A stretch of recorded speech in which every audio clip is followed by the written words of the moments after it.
പമ്പയിൽ നിന്നുള്ള രാഷ്ട്രപതി ദ്രൗപദി മുർമുവിന്റെ മടക്കയാത്ര വൈകും. പമ്പ KSRTC സ്റ്റാൻഡിന് മുന്നിൽ മരം ഒടിഞ്ഞു വീണു. ഫയർഫോഴ്സ് എത്തി മരം മുറിച്ചു മാറ്റുകയാണ്. AV ജയശങ്കർ വിവരങ്ങളുമായി ചെയ്യുന്നു. ജയശങ്കർ, ഈ വാഹനവ്യൂഹം കടന്നു പോകേണ്ട വഴിയിലാണോ മരം വീണത്? എപ്പോഴേക്കായിരുന്നു മടക്കയാത്ര ഷെഡ്യൂൾ ചെയ്തിരുന്നത്?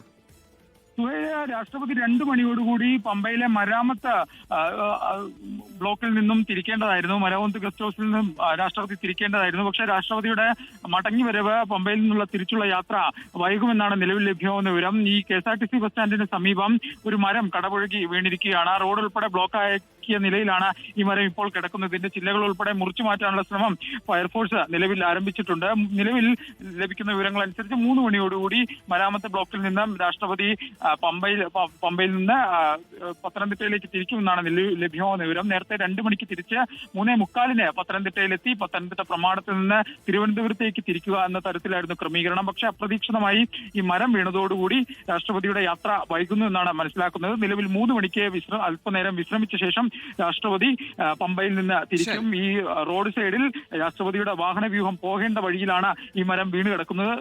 പോലീസും ഫയർഫോഴ്സും ഒക്കെ ഇടപെട്ടുകൊണ്ട് മരം പെട്ടെന്ന് മുറിച്ചു നിൽക്കാനുള്ള ഒരു ശ്രമം നിലവിൽ നടത്തുന്നുണ്ട്. എന്തായാലും ഈ അപകടാവസ്ഥയിലുള്ള മരങ്ങൾ, ഈ നിലയ്ക്കൽ മുതൽ പമ്പ വരെ അപകടാവസ്ഥയിലുള്ള മരങ്ങളൊക്കെ തന്നെ മുറിക്കാൻ ജില്ലാ കളക്ടർ നിർദ്ദേശം നൽകിയിരുന്നു. അത്തരത്തിൽ 12-ലധികം മരങ്ങൾ വനം വകുപ്പ് ഉൾപ്പെടെ ഇടപെട്ട് മുറിക്കുകയും ചെയ്തിരുന്നു. പക്ഷേ അതിനുശേഷവും ഇത്തരത്തിൽ മരം വീഴുന്ന ഒരു സാഹചര്യം ഉണ്ടായിരിക്കുന്നു. എന്തായാലും ഇത് സുരക്ഷാ വീഴ്ചയാണോ എന്ന കാര്യത്തിൽ എന്തായാലും രാഷ്ട്രപതിയുടെ മടക്കയാത്ര വൈകും.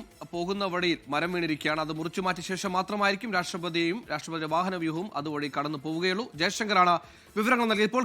ലോകത്തെവിടെയായാലും ഏത് സമയത്തും 24 വാർത്തകളും ഓഗ്മെന്റഡ് റിയാലിറ്റി പാക്കേജുകളും എക്സ്പ്ലെയിനറുകളും വിശദമായി കാണാൻ ഞങ്ങളുടെ YouTube ചാനൽ നിങ്ങൾക്ക് സബ്സ്ക്രൈബ് ചെയ്യാം.